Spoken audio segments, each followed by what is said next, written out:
Manifestations. Man up. Manifestations. Man up. Manifestations. Man up. Manifestations. A place where we inform, build, and inspire. Manifestations. Man up. Manifestations. Man up. Manifestations. Man up. A place where we inform. Manifestations. A place where we inform, build, and inspire. You gotta eat what you kill. You gotta go out there, you gotta hunt for your meals. We all have that ability to connect with people, to be that motivational person in somebody's life. You gotta let people know there's certain lines you don't cross, and that there's gonna be consequences if you do. Man up. If you are an adult and you are in a relationship, that person's emotions are not your responsibility. Man up. Manifestations. Man up. Manifestations. Man up. Manifestations. A place where we inform, build, and inspire.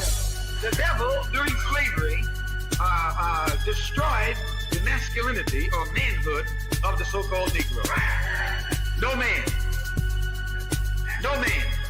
Right now you got to be trained all over again to be a man. When someone is obligated to do something, it is binding upon them to do it. And failure to do it causes reaction. Man up. Position make you rich. I don't have that type of richness. My richness is life forever. If that people knew that glorious path, if that people knew that glorious path, if that people knew that glorious path, then they would be more inclined to respect themselves. I'm not saying I'm going to rule the world or I'm going to change the world, but I guarantee that I will spark the brain that will change the world. And that's our job, is to spark somebody else watching us. A place where we inform, build, and inspire. Manifestations. Man up. Manifestations. Man up. Manifestations.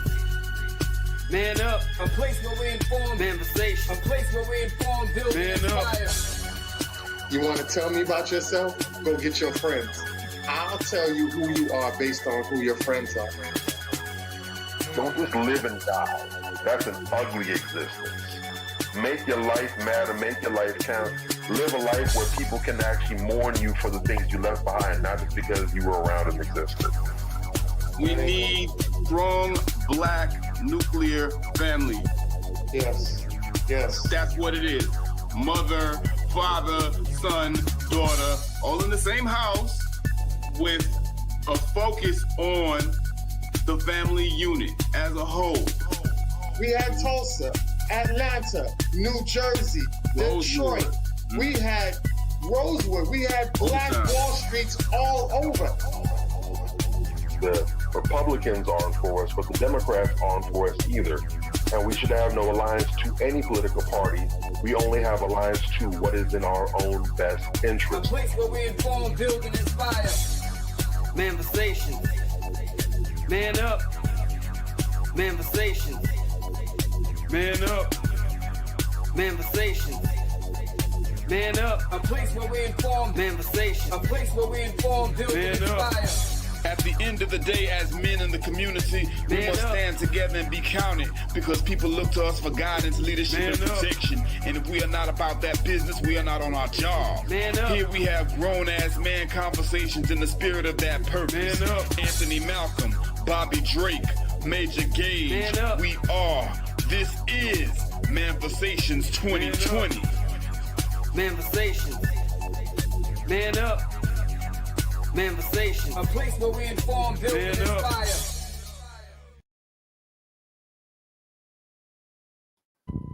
Yay! What's going on? Once again, it's on. What's hood though? What's hood? What's hood? I am your host, Major Gage, and I got my homies with me tonight. My wonderful co-host, Anthony Malcolm, Bobby Drake. We are Manifestations 2020. We in the building. What's hood? All right. Yeah. So check this, man. We got a lot going on this week, bro. We got a whole show that we had to get with, discussing the topic of sabotage. I feel like the topic is kind of self-explanatory this week, but I want to hit it from different angles. So I want to talk about the different types of sabotage, because we often talk about sabotage as someone else setting you up to fail, basically, putting obstacles in your way that cause things to not go the way that you necessarily wanted them to, and so forth and so on. Be that as it may, I want to also take this time to point out that a very generous portion of the sabotage that a lot of us experience is self-sabotage, and we don't talk about that enough. And we really, really have to safeguard ourselves from that type of sabotage. It's kind of like the sleeper sabotage, if you will, because we don't realize that we're setting ourselves up for a lot of the things that we're doing. So we really need to talk about that. We really need to drill down on it and take some preventative measures to keep these type of things from occurring, because we getting burnt out here, y'all. It's heavy. So before I get into the heavy game that I'm about to drop, does anybody have anything that they'd like to share? Anthony? No, I will say that I don't know if I spoke to you guys last time. I did a DJing event down in Miami, and I had my homeboy who is a phenomenal poet by the name of Jarius.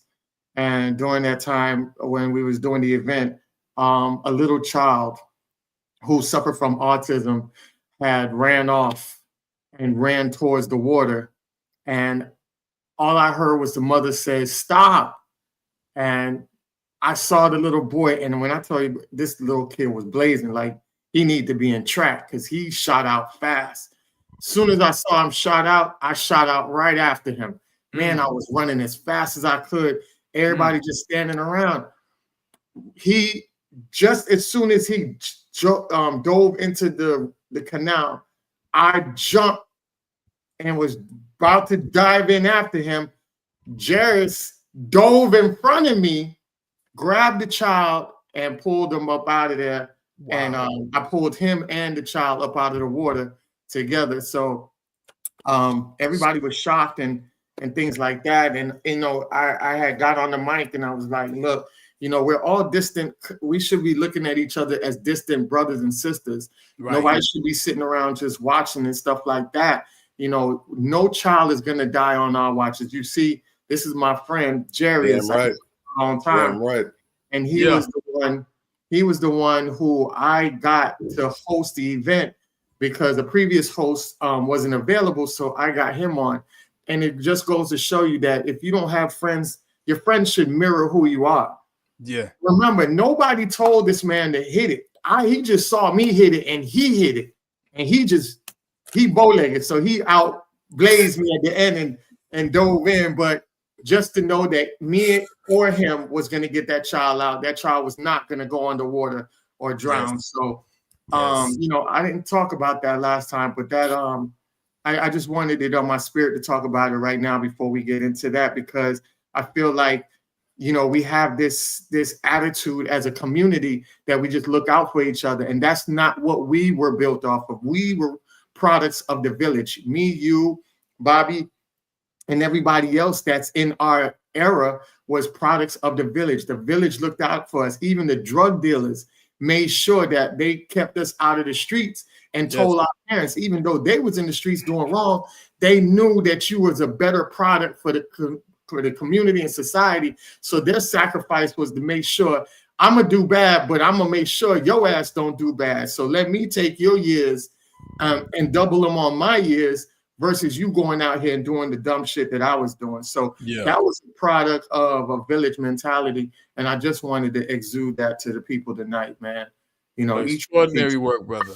Extraordinary. We need you out here, man. Shout out to you. That was heroic. That was appreciate it.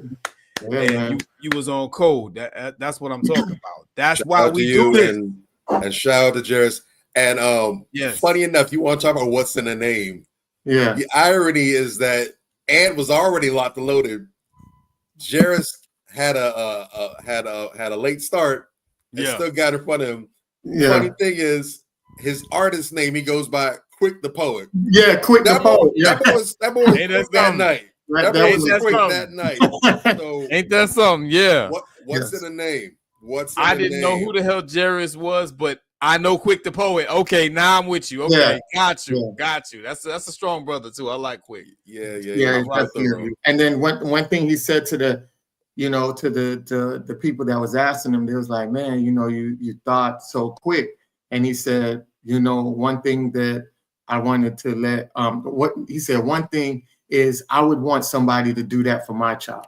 Because his child also suffers from autism as well. So I found that out during the picnic.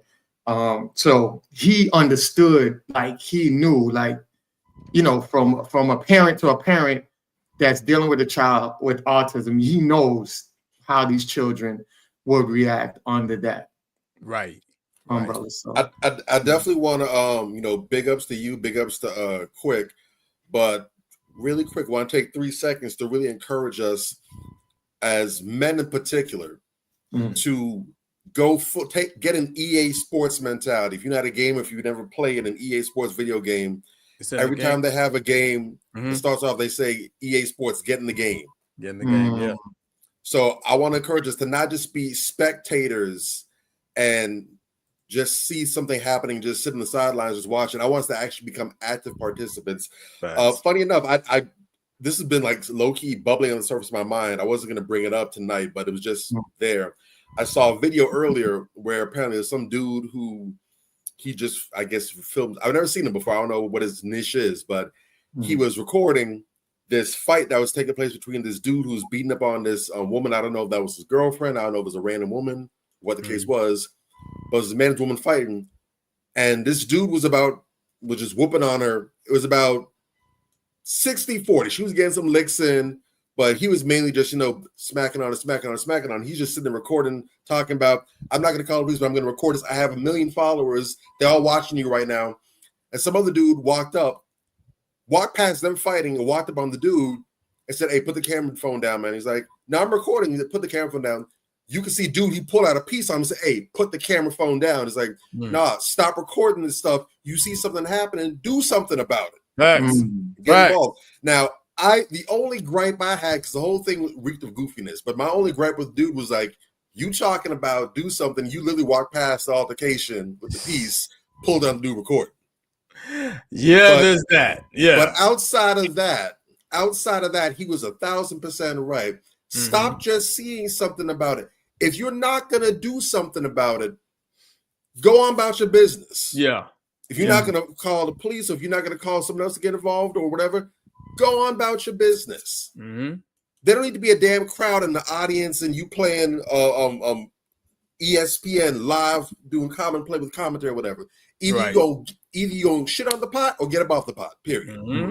So big ups to you and big ups to Jairus for choosing to actually EA Sports get in the game and make a difference. And one thing before you get into it, because I know we got to get into it. Yeah. But give people grace, because there was one guy out there that I was wondering why he didn't take off with us, but come to find out, him and his wife was out there and they lost their child to a drowning incident, and he was on a public field trip. So they had no control of saving their child. They just had found out that they let their child go to a public field trip, and then later on that day found out their child ended up dying while on that trip. So the trauma came between both of them that was out there and left him froze, because now he went back into his own personal thing that he had to deal with. So initially I was like, oh, why? And then I had to realize, damn, that's why. Okay, when I was told the information. So sometimes you got to give people grace, because you don't even know what personal information that they went through. And that's what gave him that's what halted him from actually going forward. So sometimes you can't rely on somebody else, because you don't know what triggers response they have in that moment based on their personal stuff. So just give some people some grace. Just do what you got to do. One person, two people is enough. Do what you got to do. Don't worry about it. Maybe later on, they become the one to help somebody else's child. And I'll land my plane on that. I know we got. That's what's up. That's what's up, bro. All right, let's get to it. Without further ado, you already know we gotta go, man. We gotta go. Oh, Shedeur Sanders, NFL draft slide compared to Colin Kaepernick level collusion from NFL owners. Man, oh man, let me tell you something. It has been a shitstorm behind Shedeur Sanders and everything that's going on. See, you had that initial headline, and then you had the blowback from that, and then this came out. How you doing? This is Mickey Loomis here, GM of the Saints. How you doing? Good, how are you, man? Good, been waiting on you. Yeah, we have. It's been a long wait, man. We're going to take you with our next pick right here, man. This ain't gonna be nothing to do. But you're going to have to wait a little bit longer, man. Sorry about that. Oh my God! He bought it! And I intentionally let that play out a little longer because I want y'all to hear the glee and the mood change and the upliftment that the suspected white supremacist in that video got from delivering that crushing blow to this young black man who's going through probably one of the biggest days of his life, if not the biggest day of his life to date. It was a despicable act. And, I'm still waiting for the information to come out regarding the NFL and the collusion investigation that they're going to launch to, investigate why it took to the 144th pick for Shedeur Sanders to get drafted when he was anticipated to be the second draft pick, if not the second, top 10, top 20 at worst case scenario. That was how all of the experts in sports and, so forth, that is how they were, thinking this was going to pan out because he's such an extraordinary pick. And you got all these teams out here that don't have a quarterback. You got sorry ass teams like Cleveland, sorry ass teams like Tennessee, Carolina. I could go on. Pittsburgh don't have no quarterback. You understand what I'm saying? It's not even like they have a quarterback that's not so good. They literally don't have a starting quarterback.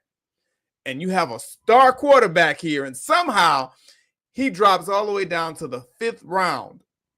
And for those of you that don't know, there are literal implications with that. The first, I think, 5 top draft picks, they get huge bonuses. I was reading about Travis Hunter and his $30 million bonus for being drafted 2nd overall. You understand? So these are real numbers and real implications. Shedeur is already a millionaire, so he's kind of insulated. But that doesn't change the fact that, from my guesstimation, white supremacy had a hand in this. These NFL owners colluded, from where I sit, to send a message to Shedeur Sanders because, him and his father, they wanted to kind of take him down a few pegs. They didn't like that they were coming off as uppity Negroes. And they wanted to show them that, you ain't going to run shit in this league, boy. This our league, boy. That's how I took it. And even Chris Carter came out and said something about that, talking about, they showed him a valuable lesson, and that's that he don't run shit. But we know that Chris Carter is a coon. So, I wouldn't expect any less from Chris Carter. But, I think we have enough problems coming from the suspected white supremacists that run the NFL without having our own kind coming out here banging on our young prospects. Yes, Shedeur was a little cocky, and so was Dion. And I do think that Dion didn't help his son's prospects by running his mouth a little too much. I think that sometimes as black folks, I get it. I get where he was going with it. But you have to understand, this is still your son being drafted. And you don't want to jeopardize these people trying to show you a lesson and hurting your son in the process. And I think that that's kind of what he did, even though that wasn't his intention. Shedeur, same thing. Unfortunately, you can't forget to tell your son that he's black. and you got to kind of play the game a little better than that. I wish that they'd done it differently, because to me, you know, had they not spoken the way that they spoke and just waited to celebrate and gloat after he did get drafted, I think that would have been a smarter strategy, but that's just me. What y'all got? Well, I would think it would be a smarter strategy if you got to understand we're in a system of white supremacy. So yes, no strategy to me is the best strategy, to be honest. If you're going to gloat. If you have the reasons to gloat, I think Shador has reasons to gloat. He is one of the most accurate. I think his percentage is top first in the college football. Sure. So you're talking about a guy who's a efficient quarterback. So even though the level of competition, it don't matter. That's another thing. They always talk about the level of competition. You got quarterbacks. One of the biggest level of competitions is Alabama, right? Alabama, we would say, it plays top tier college opponents, right? Yeah, yeah. How many Alabama quarterbacks came to the NFL and were straight trash?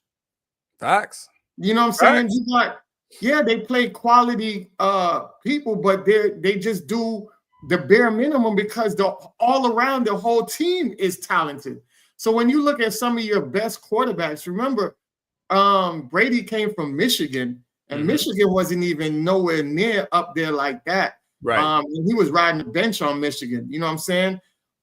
You have Drew Brees. If I'm not mistaken, Drew Brees didn't come from a heavy level college team. Some of your best quarterbacks are coming out of these no-name teams and college facilities. You know what I'm saying? So it's not really the level of quarterback. It's really about how good is that quarterback during the pressure and how can he read the field. And you want a quarterback that really is not on the top tier level like that, because now they have to be more versatile to get the wins for their team, because they lack a lot of what the major quarterbacks from these big notoriety schools are getting. So you have a more versatile quarterback because, you know, his line is not as tough as the Alabama line. So now he got to scramble. And now you got this guy scrambling all over the place and throwing the ball and getting stuff done. So that's what you have to look for. I think that's just just another way of them sitting back saying, we're going to lower you down because that's one of our main test points, is that you have to have the quality of opponents. It's BS to me. You know, I think that when you look at Johnny Manziel, nobody talks about Johnny Manziel. Nobody talks about the what's the other guy? Johnny Manziel and the dude from Bucks, Baker Mayfield. Nobody talks about these guys' cockiness. Even look at the guy we talked about last time. What was that little dorky little dude that went to the Cardinals? I forgot what his name was. I don't even think he stepped on the field. You remember what I'm talking about? Rosenfield or something like that. He was cocky. You thought he was like the top prospect, and they had him going, I think, top 5, and he ended up going to the Cardinals or something like that. And you ain't even heard this dude play in the NFL, right? So it's Are you talking about Colt McCoy? No, Colt McCoy is another one that was cocky. No, it was a guy, Josh Rosenfeld. But he was cocky. He was like a nerd white boy, but he was very arrogant and cocky.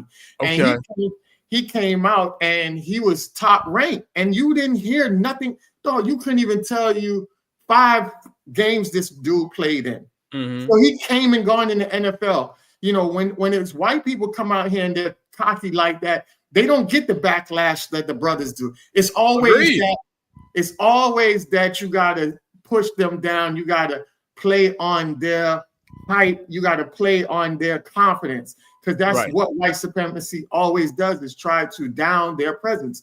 Because even when you look at all the fathers that's involved with their children and end up being great. You know, when you got the Tiger Woods father, you got the Serena twins father. Remember, he had to correct that damn reporter that was out there talking about, do you think you're too cocky and things like that. And when they said the same thing to Shador, you know, Deion Sanders had to bring that up. LeVar Ball, they just have a problem with black men being confident, because those confidence, when you look at them, end up being great black kids, and they don't want that. So they want to have that savior syndrome under a white coach, a white person, to give them that confidence. And then they can say, oh, they got that confidence from that white person. So now it's a savior syndrome, So I think all that shit is hogwash. I do believe it's collusion, but then again, you got to look at it.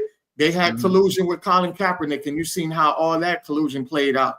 So where you get the same results? Yeah, they were on code. So you would get the same results? I don't think so. But we know what it is. And at the end of the day, this is their what they call that, the gladiator ring. This is where they have all the bucks come in. The Coliseum.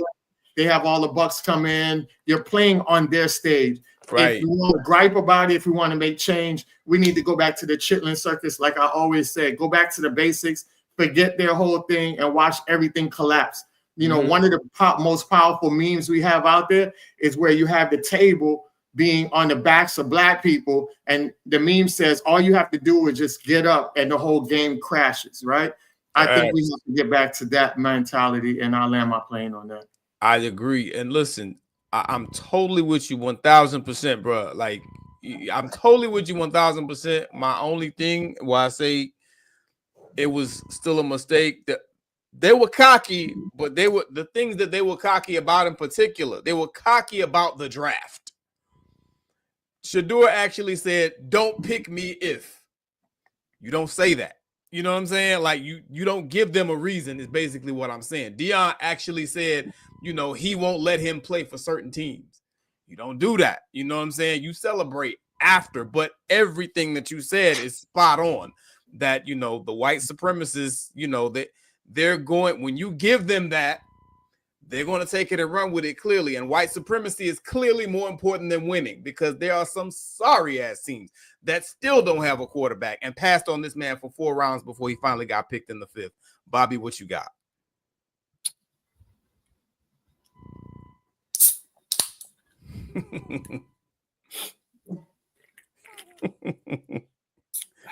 You gonna sip on that, huh?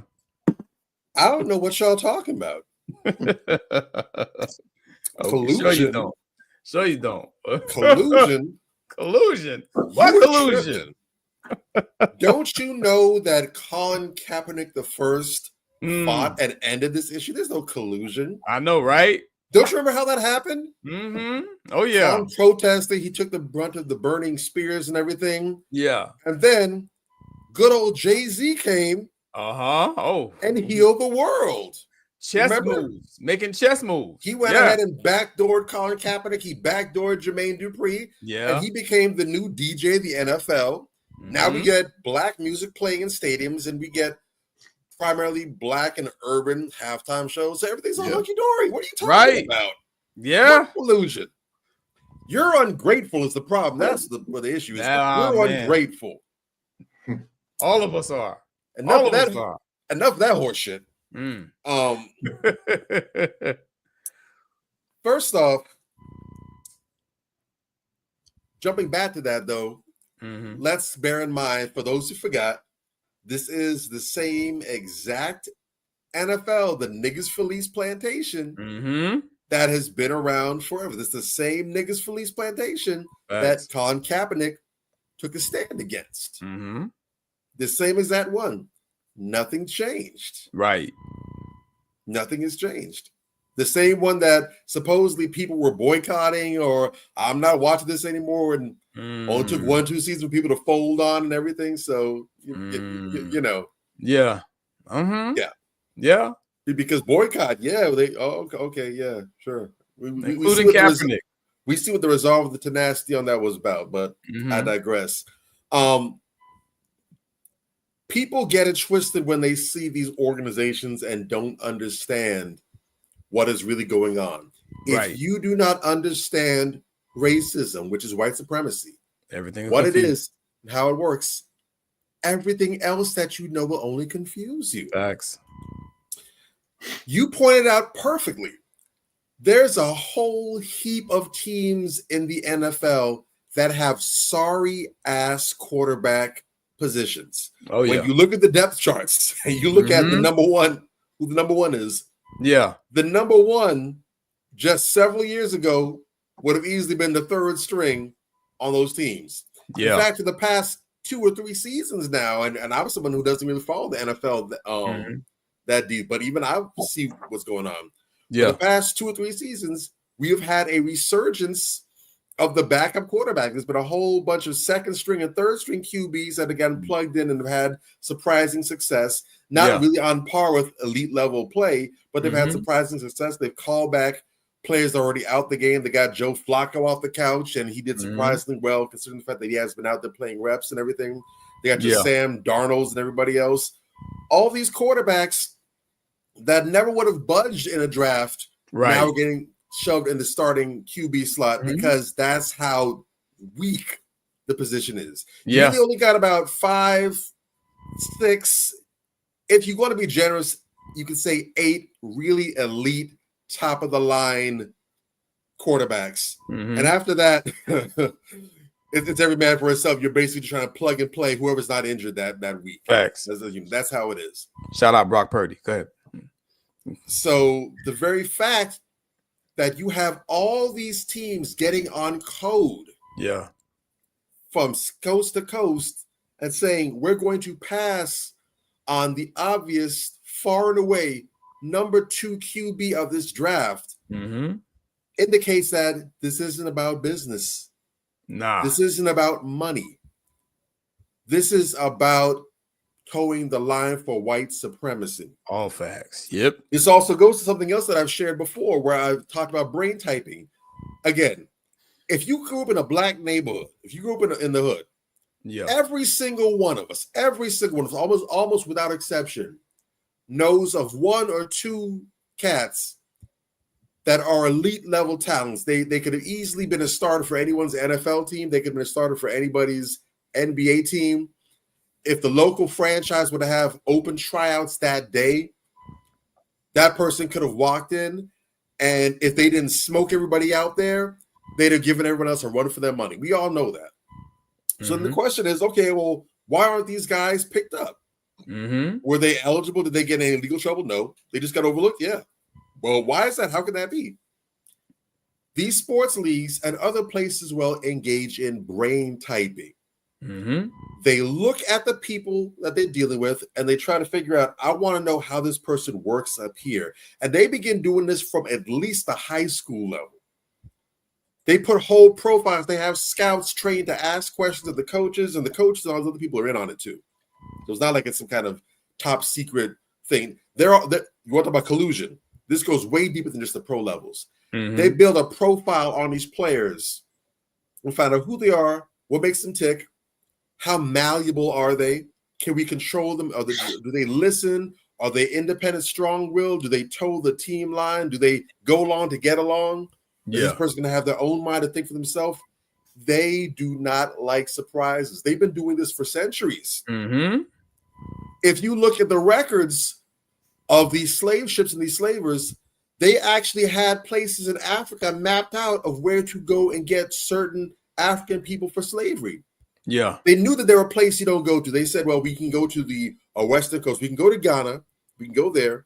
There's certain places on here where they have infighting with each other. We can manipulate that and use it to our advantage. Don't go to Angola. That's where the rowdy niggas are. Them niggas, oh God, nah. You do that, you're probably going to lose 50 men just to get 2. It's not worth it. We don't go over there. And they named one of their prisons Angola too, by the way. Go ahead. Exactly. And that's not by accident either. And if you know about the prison system, Angola, was that one of your minimum security prisons? Was that club fed? Nope. That was a maximum security facility. Yeah, hell yeah. The worst. Exactly. The worst. And they didn't just switch up the destination to match today's times. No, they did that for a reason. We don't understand history and how it works, but this stuff is old hat. So when they see certain players, you don't necessarily see in the NFL, the NBA, and these big leagues, you don't necessarily see the biggest, the best, the strongest, the fastest, the most skilled. You see the best of the acceptables. Is what you're seeing. Facts.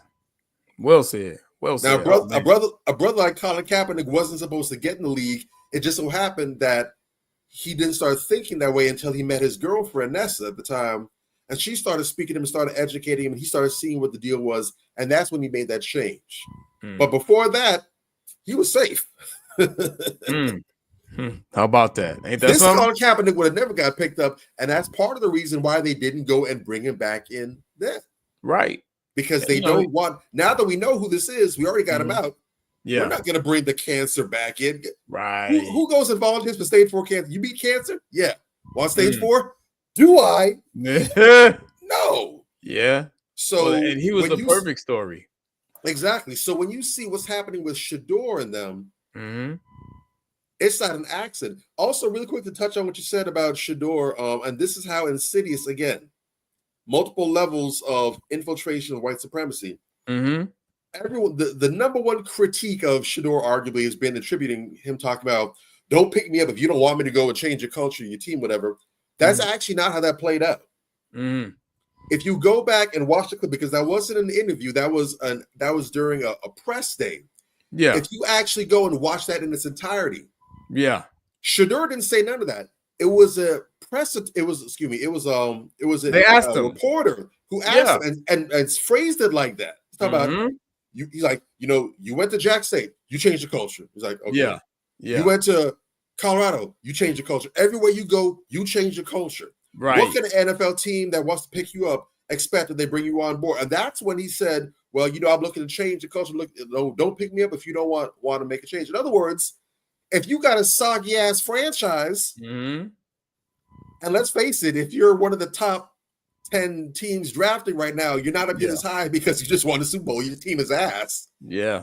If you're tired of losing, if you're tired of people not buying tickets, if you're tired of giving Domino's deals where you get a whole pizza if we score one goddamn point, if you're tired of that garbage, pick me. Right. But if you like losing, if you like being doo-doo, if you like having the number 1 draft pick 10 seasons in a row because you ain't a contender, then don't pick me because I would change all that for you. That's real. And in context, what he said was great. But this is part of media training. You don't give them nothing to take out of context. What he said was great. It was nothing wrong with what he said in context. But they're going to take that shit and run with it. Absolutely. You know what I'm saying? But I'm glad this happened to him early. First off, Prom is his pop. So he's already been gamed to some extent. He's seen what his father's gone through. He knows some of the stories. Right. But getting it this early now is good for him. Because when you have brothers that have been in the league for a little bit, case in point, your Shannon Sharps, and they get with his later on in life, it devastates them. Because they've been allowed to build up all these false realities and misconceptions. Shador getting it coming in the gate now. So he sees what it is. He knows what it is. He's getting a full crash course on white supremacy 101 in the arena. Agreed. But this is also going to be great motivation for him. And I believe he is going to make the whole league pay for this. And I can't wait to see. I can't wait to see it. Shout out to Shador Sanders. That's our brother. I pray the Lord keep him, protect him, show him how to move in a room full of vultures. Because, Lord, they are on his ass already. But he's already winning, though, because now his jersey is the number 1 selling jersey, and he's number 144. Oh yeah. You can't stop greatness. They made it. I think they made him a martyr. They made him a martyr. They did. I think he's gonna be fine, but more shit coming is my point. You know what I'm saying? Yeah. So yeah, I hope they just really strap in and get ready. So moving on to our next topic, we gotta catch up a little bit here. I saw this man and this guy, man, the DJ that don't spin. Somebody gonna hurt this dude, man. Check this out right here. Listen to this shit. Book a show. He say about to shut the place down still. You sure? Probably gonna be with all the police. No, even he's with the police. He's done. He's done. He ain't coming. He ain't fucking coming. Metro Boomin too. It's a no-fly zone, man. Yo, Metro Boomin, man. I see what you're trying to do with my boy, man. Don't do that, man. Don't do that. It ain't. Hold on, Ack. It ain't safe, Metro. Should I go light or go like it's a problem? Because I don't know. Go like it's a problem, man. So I gotta pull up like it's a problem. I don't think 20 niggas would have won against Drake if I was on the road. If I wasn't in jail when that beef happened, let's be honest, I don't think those 20 guys would have won against Drake. Cause I'm here. I'm getting word that they got a special video that when they come to that Rogers Arena or the Rogers Stadium, They're about to drop a video dissing the G.G.E.s. I'm just letting you know. I'm letting you know. Let me tell you something now. Let me tell you Yo, something. I heard they got a Canada version of the show that's straight dissing. I'm just telling you. You know when you listen to like he's rapping in like Not Like Us and this, and he's like he keeps saying like Canadians, like he just kind of like he's kind of like dissing y'all still. Like, yo, you think he gonna go to Toronto and just like kind of like be like, You think Kendrick could come to Toronto with no security guard and walk around downtown? Let's be honest, bro. So here you go. You know, of course, Kendrick Lamar is on his GNX tour right now. It's selling out every city. I hear is the greatest thing since sliced bread. They're saying it's the 8th wonder of the world. Shout out to everybody. Make sure y'all get y'all tickets. Go to the GNX store, to the GNX tour. You know, he's going city to city with SZA. They shutting every place down. And so in true DJ Academics spirit, being the hoe ass nigga that he is, you know, he decides to get on live and talk to this crash out dummy Top 5, who has made threats about Kendrick Lamar before, talking about he wants to off Kendrick, you know, he wants to unalive Kendrick. He's actually said this on tape. Mind you, he's still on probation. He just got out of jail not too long ago. And, you know, he's repeatedly making threats. And, of course, DJ Academics, being the fuckboy that he is up here feeding him ammunition and, you know, basically causing him to make more threats because he's a crash out dummy. He doesn't have a brain. And DJ Academics knows how stupid he is. So he just keeps instigating some type of trouble and, you know, making up all this stuff. Oh, I'm hearing in the streets that, you know, when they come here, they gonna diss the G.A.U.G.E.s and, you know, they dissing Canada and, you know, this and that. They dissing Canada still, you know. This bitch ass nigga, somebody gonna hurt this dude, man. You understand what I'm saying? Because at the end of, you know, when I was in Cali, man, living in California taught me a lot. You know what I'm saying? I'm thankful for the time I spent in California. When I was out there, you know, during that whole, you know, it was in like the late 80s, early 90s time, you know, around that time, like right around before the riots popped off. And people like Academics who always want to see a fight, always instigating the fight, all the big homies used to be, nigga, you go fight. You put that shit down. You go fight. Amen. You want to see a fight so bad, you take your bitch ass over there, you fight. That's what we used to do to niggas like that. And it's just, you know, a sign of the times where we got all these cameras everywhere and, you know, people are afraid to lose what they have, to lose their freedom, especially if you're black. You understand what I'm saying? Because back in the days, there's no way the DJ Academics could have even existed. Somebody would have been stomped the fuck out that little fat fuck. You know what I'm saying? Like it would have happened week 1. You know what I'm saying? So he's taking advantage of the situation and being quite the opportunist here. You understand? And instigating some type of violence. Now, if something happens, I don't even think he's intelligent enough to understand that if something did actually happen, I think TDE gonna be ready. Them some Cali niggas, them some OGs. I think TDE is gonna be ready.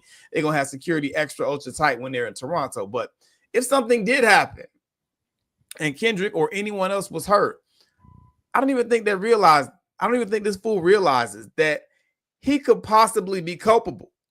He could possibly be someone that they come to and charge, because here you are online instigating this guy to go and commit violence against somebody. Kendrick ain't said nothing to you. You know what I'm saying? But you're such a Drake dick rider. You understand that you think that you out here helping your homeboy or whatever the case may be. And dude, that's how DJ Academics even got to where he is, by exploiting the gang violence in Chicago. The whole Chirac, whatever the case may be, DJ Academics was right there fanning the flames and instigating violence in Chicago. That's how he got to where he is, allegedly. You understand what I'm saying? So, you know, I'm seeing this type of action continue, and it's like, it's just par for the course, man. And it really bothers me how these people who are instigating trouble, who are instigating violence between two parties, they're the ones, and they're in the house. They're in the house safe. You understand what I'm saying? So when some shit pop off, they ain't getting hit.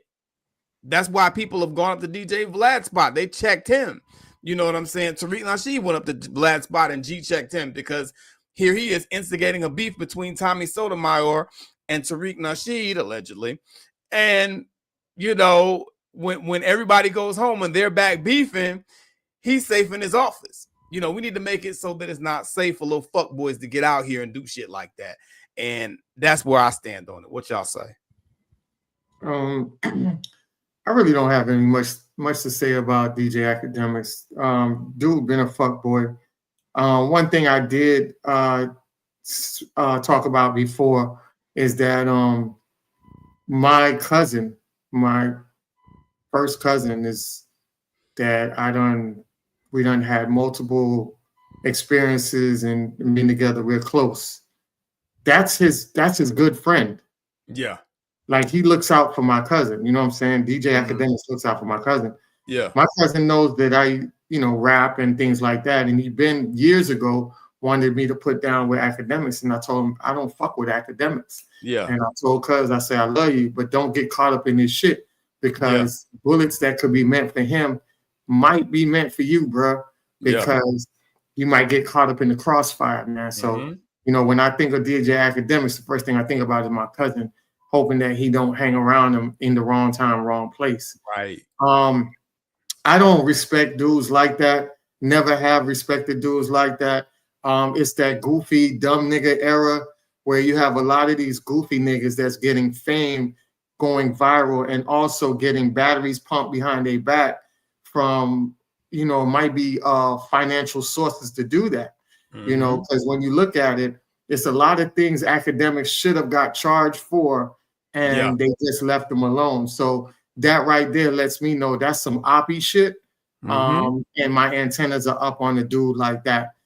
Also, what makes it dangerous is when a dude like that is promoting that type of beef, it's easy for somebody outside of that realm to go and attack Kendrick, snipe at Kendrick, kill Kendrick, and then blame it on those guys because they already saying it on air that what they're going to do. So people will think that it's affiliated with those guys. Right. And what they do is white supremacy or get somebody, take out Kendrick, and then have, the RICO Act, and get Top 5 and all his boys on and have them pin it on them. You see what I'm saying? So when you got goofy niggas out here, y'all saying shit out here, you also put yourself in danger because somebody can pop somebody and you are the one that everybody's looking at. Yeah. So that in itself is dumbass mentality. And and what you expect from a dumb nigga anyways, he ain't got nothing to live for. And that's another thing. The difference between two tales of Kendrick Lamar and a top 5 is that Kendrick Lamar has more to live for. He has a lot of legacy in him. He's got a wife, children, and a culture that he's trying to promote to the next level. You have a degenerate nigga who might be, if I'm not mistaken, I think his background is a tether. You got DJ Academics as a tether. So these guys don't have legacy. You know what I'm saying? And one thing with these tethers always talk about culture, they don't have a culture. And when you look at the culture that they do have is degenerate. It's the degeneracy culture. When you have a lot of guys from the islands that do a lot of narcissistic things, a lot of chauvinistic things, beating their women, all of that stuff. And we can go deep into it. When you bring that culture over to America, you have started to see a lot of the cultural difference had changed over the years through the tether. But I ain't going to get too deep into that. But I will say those are the type of dudes you got to watch out for. Don't affiliate, don't be like. And I'll land my plane on that. All facts. Bobby, what you saying? I resonate so much with what you said about basically just a decade or two ago, there was no such thing as a DJ Academics. Right. Because you would have been squashed long time ago. They didn't play that back then. Respect was at the forefront. Moving a certain way as men, we only respected certain things. If you were a punk, you didn't get respected. If you were a man, you got respect. You had to move a certain way when dealing with other men. Yeah. And all that slick mouth rapping behind the back, stirring up conflict and enmity between each other. There were beefs back in the day that as soon as they realized, oh, this isn't you, this is somebody else. Those two feuding sides joined forces to smash that outside entity that was stirring up a cause in the Discord. Yep. They didn't play that. Done it myself. Because it's insulting. Mm-hmm. Now, academics, the funny thing is he keeps hyping this stuff up because he can't stay off his knees from Glaze and Drake. Mm-hmm. Funny thing is, he might be the one to get popped before Kendrick does. Yeah. Oh, yeah. Oh, yeah. Because see, the thing is now, Drake and his crew, whatever, that's a lot of modern new age niggas. Mm-hmm. Not to mention they're from out of the country, and no shade to Canada, but I don't know what the structure of Canada and Toronto in that area is. I don't know how they get down. I don't know what the politics are up there. Mm-hmm. I don't know how street is really street. I don't know what the street code is like up there. Yeah. No frame of reference. I have to believe that it can't be that stringent because a dude like Drake can be up there and basically thrive. So it can't be that hardcore. Just saying. Just saying. But what I do know is Kendrick and the cats he rolls with, they're a bit of an outlier because the whole style, the whole aura, the whole energy, it's not really on the modern wave. They really have a lot of old school nuance to them. Yeah. They feel a lot more like 80s, 90s era West Coast Cali vibes. Mm-hmm. And so even though they're not a gang affiliated per se, a lot of the values, a lot of the norms, the mores, the folkways, the code of conduct, it does have basis in throwback street gang culture where it's not that we're banging, but it's about respect. It's about how you handle and conduct yourself and not tolerating certain BS. So academics is doing all this. He keep it up. It's not going to be too long before somebody that actually has real cool times with Cali or from Cali himself makes a trip. Mm-hmm. Yeah. And straightens out his hair follicles, if you get where I'm coming from. Facts. They put that hot comb to his head, so to speak. Facts. And just a slight correction, them boys from TDE, they are game deep, allegedly. Them boys game deep, bro. So because I know it's like that. Because I know Schoolboy, like I know Schoolboy's legit. And all I think all of them. All of them. Okay. Yeah. So they're playing, but everybody ain't playing. Be careful who you play with. Facts. All facts. It's a game. You think because of the internet and because you going viral, whatever, you letting all the trappings of online-oriented reality and success go to your head. Got you thinking it's a simulation. You think it's like some kind of role-playing game, an RPG. Yeah. Bruh. There is real life ramifications to what you're doing. For everything. All facts. And you need to understand. And if you're not ready for those, if you're not really about that life, if you're not on the offline end ready for what's coming with what you're doing, you're gonna be in for a rude awakening. Yeah. And if something goes down, I do not want to hear. I repeat, I do not want to hear, man, it ain't that deep, man. It's just mute, man. Y'all take something too serious, man. Man, you should be able to say whatever you want to say and don't turn up. No, you shouldn't. Am I encouraging people to go out there and crash out because of words? No, I'm not. But when you're speaking and when you're fueling and you're adding fuel to the fire and you're instigating things that come with real life consequences. Yeah. At that point, I'm not telling anybody to do anything, but all I'm saying is if it goes down, I understand. That's it. I understand. And how naive of you to think that this could have possibly gone any other way. That's all I got to say about it. Facts. I pray that everybody go back to their corners and, nobody gets hurt and everything is just cool and academics stop talking stupid online because it's very harmful what he's doing. So we're going to switch gears a little bit with this next story. This type of thing never ceases to amaze me. While we're on the topic of sabotage, we got to talk about, again, self-sabotage, specifically in a dating capacity. Check this out. Okay, let's go down over there. All right, your name and age, and why did you end up popping your balloon? My name is Anita. I'm 37. I was trying to hear him out. I know you said you've been on the show before, and I don't know, that I felt like a red flag, but I don't think there's like an attraction between us. Okay. Now, is she someone that's your type? Yeah.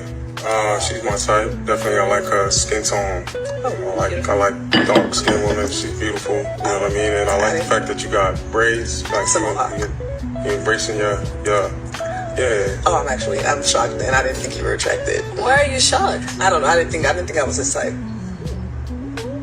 I should think that, but Yeah, nah, you're very beautiful. I like your skin tone again. And, you know, you got gorgeous almond eyes, and you know, yeah. So are you still leaving your balloon on pop? Is he someone that is your type? He's attractive. I just didn't think I was his type. Why are you eliminating yourself? You want the balloon back? Yeah. Okay. Let's get that balloon back.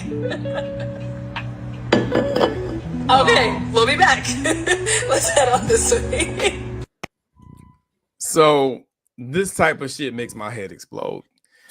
I mean, this woman is up here literally telling herself in her mind that this man won't like me based on absolutely nothing. You understand? And she popped her balloon and disqualified herself. Never mind him popping the balloon or whatever the case may be. I say this all the time. A lot of reasons why these women are single out here is because they're afraid of rejection. They don't put themselves out there enough, you know, and, you know, you don't want to put yourself out there like Meg Thee Stallion twerking at the goddamn Coliseum or whatever, but you want to put yourself out there in a respectable way where a nice guy, a nice respectable guy is going to come and talk to you, match your fly. You put yourself out there as someone respectable, you're going to attract someone that's respectable. That's just how that works, you know. But if you're just telling yourself off rip, he not going to like me, so I'm going to just give up. Where does that leave you? And from what I heard in the conversation, she seemed like she was quite attracted to the guy. She didn't think that he would be attracted to her. And in the caption, it said, though she did not say, in the caption, it said, oh, that he didn't want to talk to her because she's dark skinned. She didn't say that. So I'm not sure why, you know, she thought that. The girl asked her twice. She was kind of veering away from it and trying not to answer the question. But I would really like to know because, you know, I see a lot of this in dating. You know, women used to tell me that when I met them, you know, I never talked to you because, you know, I thought that you wouldn't like me. Why would you think that? Oh, well, you know, I just thought that. And then you press a little bit and, you know, they give you a little more information and they say something also very similar to what she said right there. Because she said, oh, you know, you were on the show before and I thought that was kind of a red flag. That's one of the first things that she said. Ladies, you're never going to find success in romance if you lead with all the reasons that you should not find success in romance and you sabotage your damn self. The hell is wrong with y'all? I'm just saying, you got to be confident. And fellas, you know, hopefully she has a come to Jesus moment and she's cool. Maybe they get to talk, whatever the case may be. But fellas, that's a red flag. When a woman, you know, says something, just assume something, pull something out of her ass about you. Oh, I didn't think that he would like me, with no reasoning whatsoever. And when she says stuff like, oh, I saw you, mind you, she's on the show. She saw him on the show before, and she thought that might be a red flag. What is wrong with, I don't understand what's wrong with some of these crazy ass people. And I'll park the Chevy right there. Y'all go ahead and cook on this. This made my head explode. What y'all saying? I think it's a little deeper with her than I think she wants to talk about. I think she has childhood trauma growing up being a dark-skinned woman. Also, she's very tall. So I don't think she was a norm for a lot of people's preference. And I think a lot of that has grown with her and she become a part of her, which then really looks down on her self-worth and her confidence. I think she lacks a lot of confidence. Yeah. Also, if you look at her body type, I don't think she's at the ideal body type she wants to be at. Mm-hmm. You know, I think that also plays a role as well. Even though she's covered up, it is loose fitting. So that way it don't really hug her rolls and things like that, because you could tell she has a little bit more mass than the other women on the stage. Mm-hmm. So I think it's just a confidence thing. And I think a lot of women also have it in mind that a lot of men are more towards light-skinned women because remember, it's a celebrity idolized era that we're in. And remember what Kodak Black said, I like red bitches. You get what I'm saying? You Lil have Wayne a too. lot, you have a lot of artists that's coming out saying that. So a lot of these women are thinking that these guys like lighter women, but in reality, when you look at it, a lot of brothers like dark women. They do like dark women. I just think that a lot of the women are projecting that, basing themselves off of another woman and what they see, and think that they're not worthy instead of going to the source and finding out if they're worthy. So a lot of times, a lot of people that's in the dating realm, they're not hitting onto the people that they're with, is because their confidence is low, whether you're a man or a woman. When you approach the game with low confidence, you're going to get low energy people, or you're not going to attract the energy that you want or the people that you want because they're higher energy.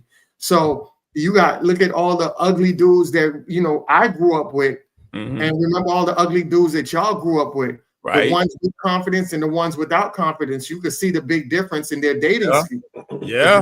The ugly niggas that I knew growing up with confidence, them motherfuckers had the best looking women more than the jocks in the schools that you thought was all the women. And the jocks in the schools was getting all the little low energy women. You know what I'm saying? So you got to look at you got to look at the confidence level of those people, and then you start to realize what their real problem is. When you up your confidence, everything in life, all aspects of life changes when you up your confidence. And I land my plane on that. Yeah. Go ahead, Bobby. What you got? I know I was petty. Go ahead, Bobby. Hey, you know, there's one person out here who ain't gonna say a damn thing about pettiness.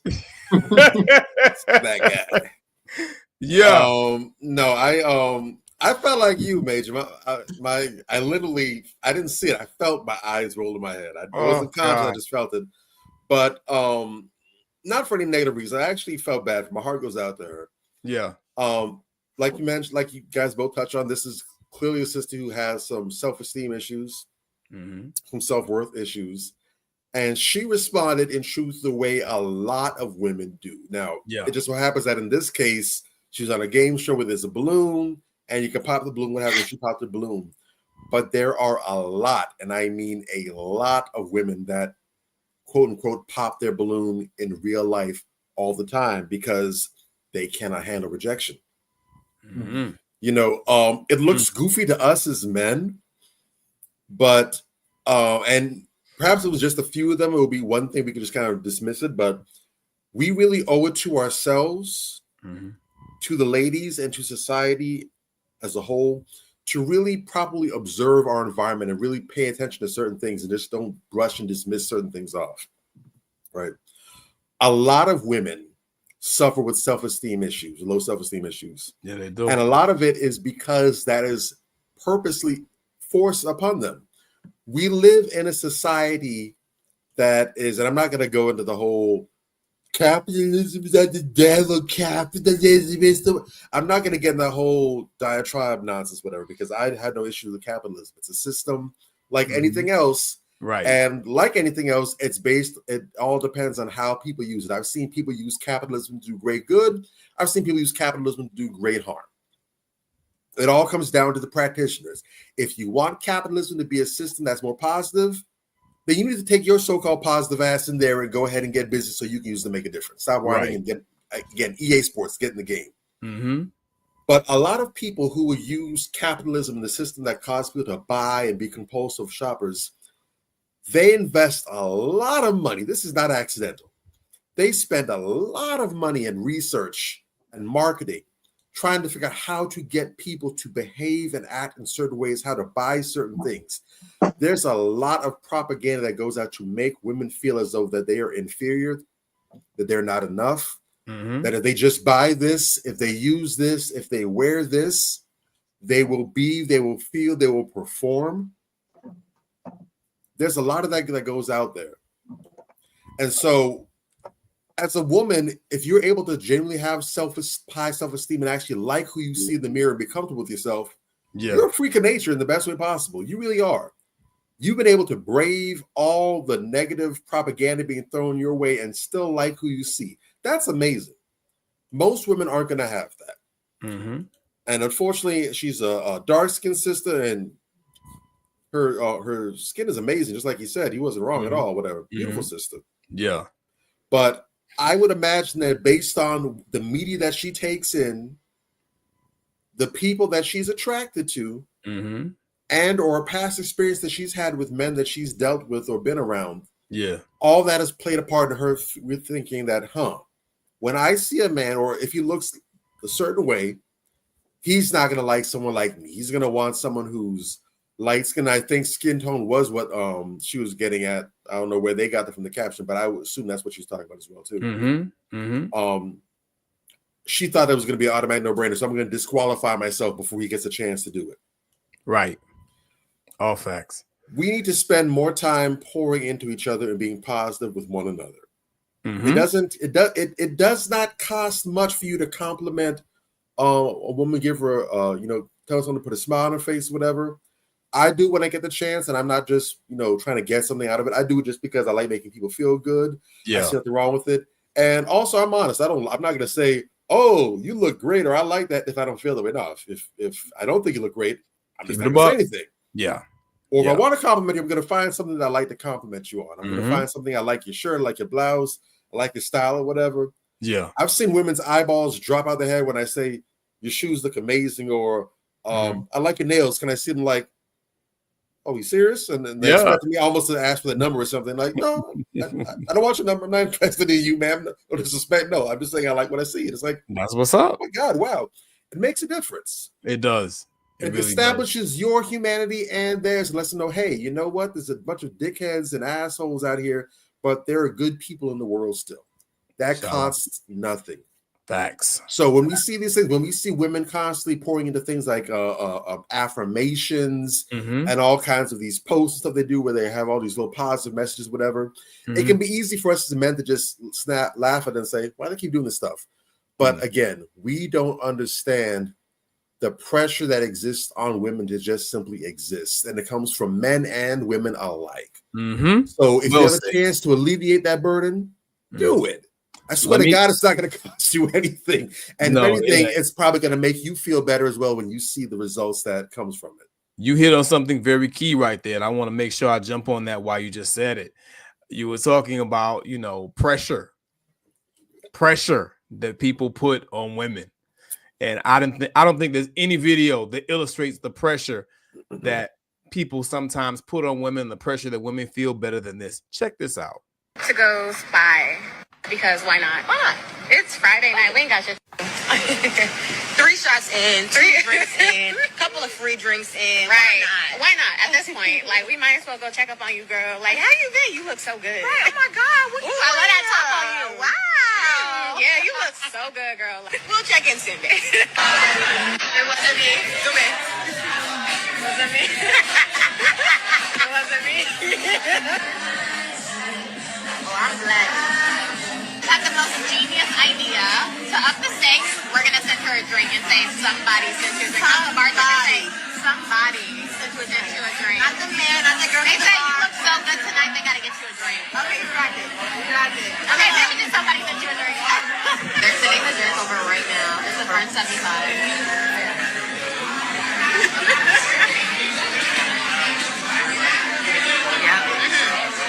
Okay.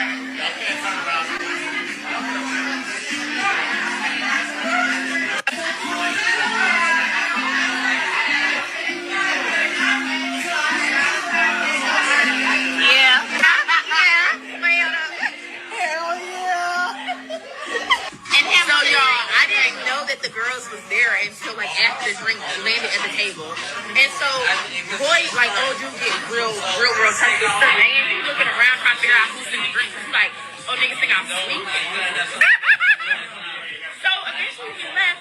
He was like, it was that dude that was sitting at the bar. Like, you can't trust somebody that pull up to the lounge in a blazer. So he did not know.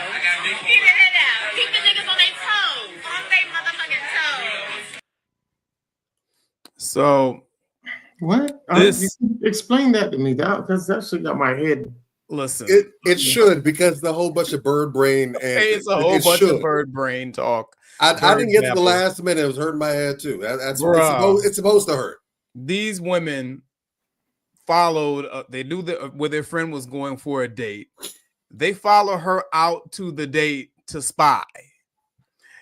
That's what they said. And then they said, as in the video, to up the stakes, we're gonna send her a drink, and and say that it came from somebody, and it looked so good. She looked so good that we had to send her a drink. So they're sabotaging this girl's date while she's actively on it. You understand what I'm saying? And what's crazy about, there's a few things that are crazy about this. The fact that you would go out and stalk your friend, follow her on a date, and then troll her by sending her a drink to try to sabotage the date, to try to get a reaction out of the guy that she's there with. And then, the bird ass friend, she's reacting, talking about how upset the guy was because of somebody else sending his date a drink. First of all, maybe I'm just a little too gangster for this shit. Because if a drink come to my table that I didn't pay for or order, and I hear that it came from somebody else, you taking that shit back. And if you that's sitting with me on the date thinks that it's okay to accept that drink, you gonna have to catch a cab home. I'm gonna give your ass some cab fare. You understand what I'm saying? Like, or they could just go with the sender of the drink. They can do whatever they want. I'm leaving you there. You don't accept no other man's drink. While this bird accepted the man's drink while she's sitting there eating with this other. That's the bigger issue to me. But then the guy starts getting upset, and he's assuming in his mind, oh, it's the guy at the bar, the one in the blazer. You can't trust no dude in a lounge with a blazer. What? What? I probably would have been the one at the bar with the blaze. That's very hurtful and offensive. I'm just saying, bro. And why, if you're at a lounge, why don't you have on a blazer, nigga? While we at it, why don't we all have blazers on? Something is wrong here. Wait a minute. The thing that was so wrong, that bothered me the most, these girls went and they sabotaged this girl's date, and they could have actually started some shit, and they're just laughing about it, talking about keep them niggas on their toes, keep them niggas on their toes. This is bird brain shit 101, dog. Like, this is why a lot of dudes mistreat these women. I'm going to say it. I hate to say it, but I'm going to say it. Because you got women out there like that. I'm not saying it's cool. I'm not saying it's right. But when you're behaving like that, and it's a group of you, the one who was being set up, she was also in on the shit too. Not in on it, but she co-signed it. She co-signed it. Come on, man. What are we doing? What y'all got, man? Talk to me on this one, because this one. Yeah. I was just about to say that she's not innocent.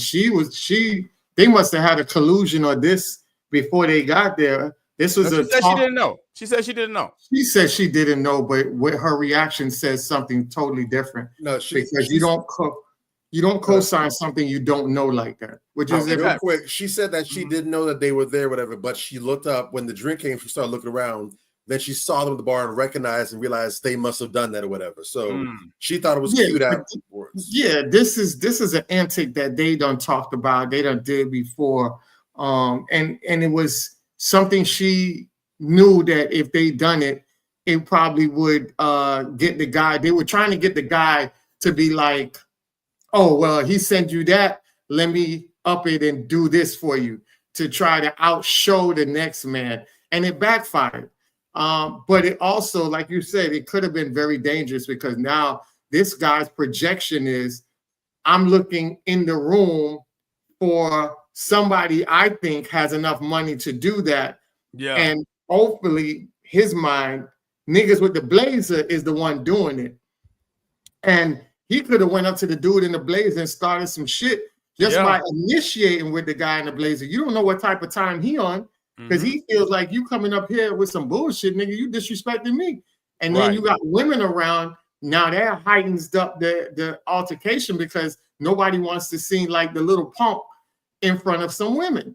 Now you're going to go from this situation of being on a date to possibly being buried or going to jail because it would have went all the way left based on your assumption. My thing is, the number one phrase or quote we always hear is birds of a feather flock together. All of these girls are groupies. All of these girls on the same wave. I think dude dodged a huge bullet. Yeah, he did. And I think he will realize to try to up his standards a little bit better, because apparently he's digging in the trash can and it almost cost him his life in the process.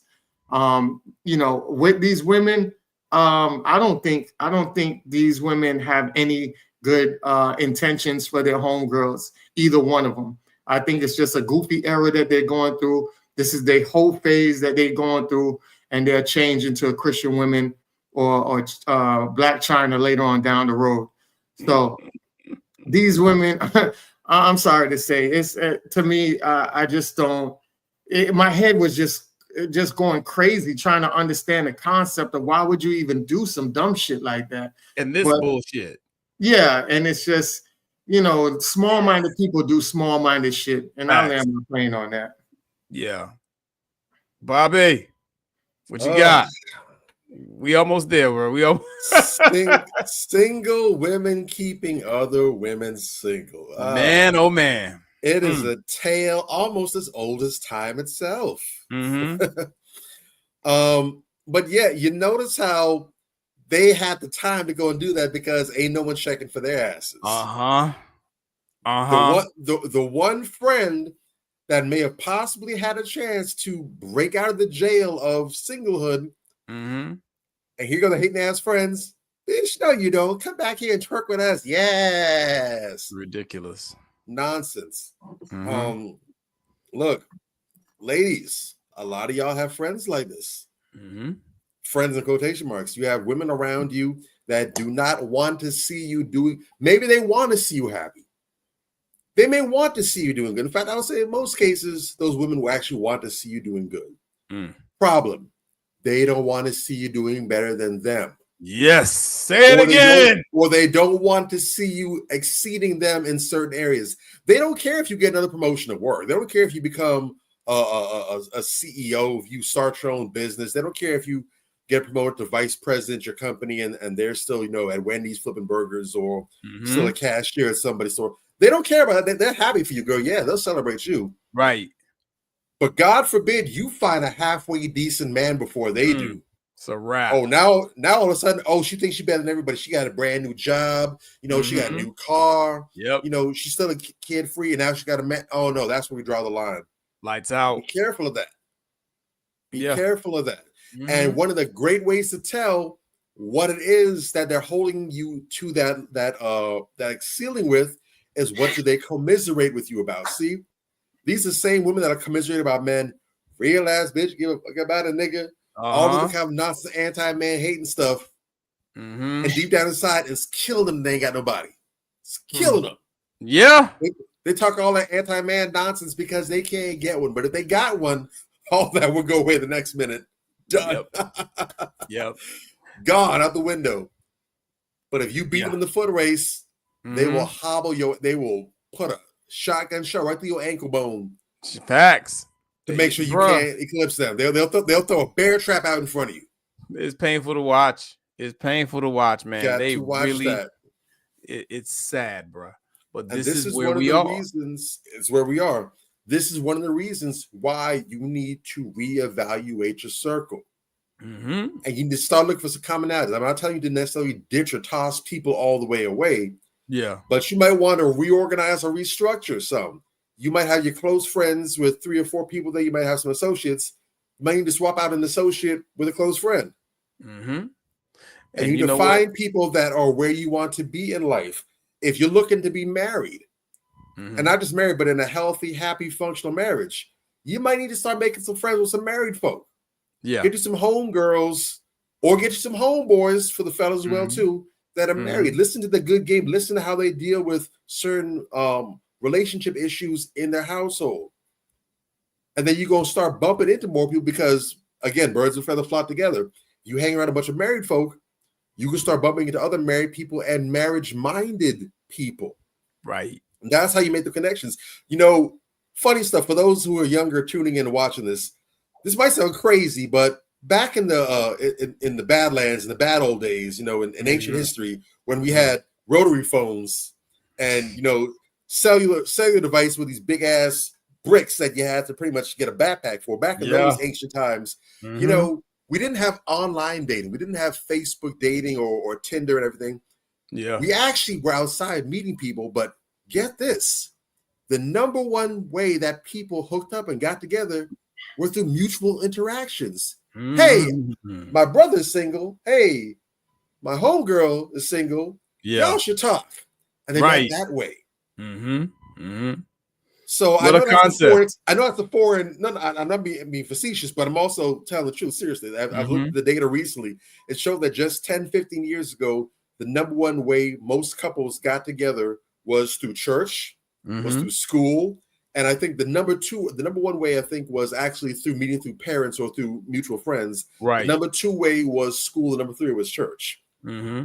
The data today, updated, it shows that by a landslide, the number one way people meet each other today is online. That's a problem. That's a huge problem. That's a huge problem. It is and it isn't. But unfortunately, because people have not matured, it's more of a problem than it is. It actually works fantastically well, especially for people who are very busy. If you don't have time to get out there, your work schedule's off, it can be a godsend for you. Because if you can't afford to get out there, you're always on the go, you're never going to be in a time where you can actually sit there and actually kind of get familiar and see people, whatever. So that can be a blessing for you for the time strapped or the people who have other obligations. But again, if you're not in the right mindset, and if you're not in the mature mindset, it's definitely a problem. And if you have that mindset, odds are meeting a person wasn't going to fix anything either, because this is the problem. Yeah. So we need to deal with this. And it starts with working on our platonic relationships. Get them cancerous people about your circle, man. Facts. All right, Bobby, you spitting the gospel, dog. You spitting the gospel. And with that gospel, I want to transition right into our question of the day. Well, first, let me give you this video, because this video really was something. I just want to make sure I get this in here. This was something. This was crazy. I mean, I remember when I lost my virginity, I was with my cousin. We were driving to the store. He says, hey, I'm going to stop by my girlfriend's house. And I believe I was, I think 16 at the time. We go in the house and she has a little sister who was very cute. So he goes in the room and he's having sex, and me and her little sister are talking. When they come out, we get in the car. My cousin's driving. He says, hey, did you have sex with her? I'm like, no. He says, did you kiss her? I'm like, no, I just met her. He was like, you a virgin? I'm like, I haven't had sex before. When we pull up into his house where all my uncles were, my cousins and my mother, he yelled out, hey, Jason's a virgin. The entire house erupted in laughter. So when I looked around at my mother, she was laughing. It made me angry. Because here it is, I'm like, well, wait a minute. I thought this was the way. I didn't know I had to just have sex with a woman that I don't care about for me to be validated as a man. But that's the culture. That's like the initiation into manhood. As soon as I got back to Detroit, I called a friend who knew a girl who liked me, and I went over the house because I knew I could have sex with her real quick and I can get this stigma up off of me. Yeah, that's hard to watch for me, bro. Like, You that cut it is off. so You cut hard it to off a little early. Yeah, because we short on time, so yeah, I had to cut it off a little early, but I wanted to get that one part in. You can add it on if you want when you make your commentary, whatever the case may be. But that really that took me out, man, and that brought me to what I feel should be the question of the day.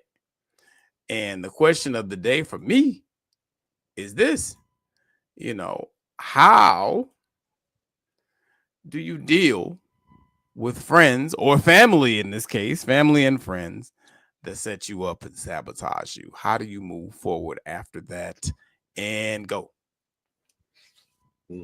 Sabotage? What? I mean, what do you mean, like friends sabotage you? Like in this case, this person, his brother sabotaged him, and his mom laughed at him after he was sabotaged and humiliated. His mother is laughing at him because he was a virgin. I mean, how do you deal with these people going forward? I mean, that's a question. Because man, I mean, it's a little different if it's a friend versus family, right? Because your family's kind of there. You gotta kind of deal with them to an extent, especially if you're a young kid. But with friends, who sabotage you, set you up like that, who really put you on Front Street, put you out there. What's the best way to deal with them? Oh, you have to reevaluate your board of friendship. Okay. Because that's not what a friend does. A friend would never sabotage you. A friend is always going to lead you in the right direction and coach you in the right way. That would never harm you or trigger you in any type of form or fashion.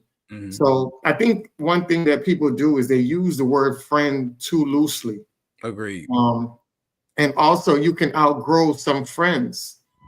People that we think are our friends in our stages of, let's say, the teens.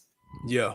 When we get into our 30s and 40s, they're not around us anymore. And we wouldn't even look at them as our friends because the way we have grown over the period of time, we don't align up as friends anymore. Now they are definitely in the zone of associate. Yeah, that was my associate. I knew that.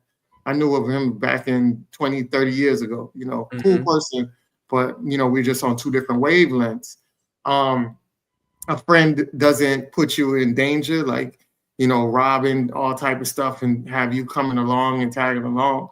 Nah, friend, if he's doing some bad and he's your friend, he'd be like, nah, man, sit this one out. No, this ain't for you. I'm on my bullshit right now, so I don't even want you affiliated with that. Because real friends know your family and they know how you were raised. And even if you're on some fuckboy shit, you wouldn't want to drag them in just for the simple fact you wouldn't want to see their family hurt like that if something was to happen in that way. So that's what real friends is really about. But to me, a friend wouldn't sabotage you like that. And, it's sad for that situation like that, for that to go down, because his story it came out to be a little bit more positive. And I'll say a little bit more positive because he actually got with a woman that wanted to sleep with him. Can you imagine how many guys out there get that type of anger and then get around a woman and force themselves into a rape situation just to prove that they had sex? You know what I'm saying? So got to be mindful of that, because you can trigger somebody into doing some harmful stuff to somebody else just to prove to you that they're not who you think they are. Yeah. I'll end my plane on that. All facts. Now, Bobby, I want to switch it up a little bit for you. Same question. But how do you deal with family? Who does you like that? Yeah.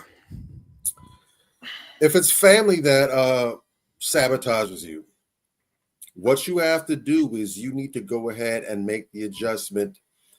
You need to first and foremost make sure that you have defined your boundaries for yourself. This goes back to what we talked about before. Boundaries are essential. They are the lifeblood of your self-esteem. It is impossible. Repeat, impossible. One more time for the folks in the nosebleeds. It is impossible. For you to possibly have high self-esteem, to have proper self-confidence, if you do not have boundaries in place. Facts. We start losing our confidence, start losing our self-esteem when our boundaries are being violated by persons, places, or things, and we do not enforce and push back and rebuff those attempts to cross our boundaries. Preach. When you let people just cross you, talk all kind of sideways about you, disrespect you, when you allow your workplace to go ahead and encroach on your priorities, your boundaries, when you have places that insult you and denigrate you, and you just sit there and just take it, or you don't say anything about it, or you don't make any changes, whatever, that's when you start crouching and feeling less and less and less. You need to get to a point where, to borrow a line from the ladies, where you choose yourself unapologetically. And I am not going to allow anything to violate my boundaries and cause me to compromise on myself. Not happening, including family members, what have you.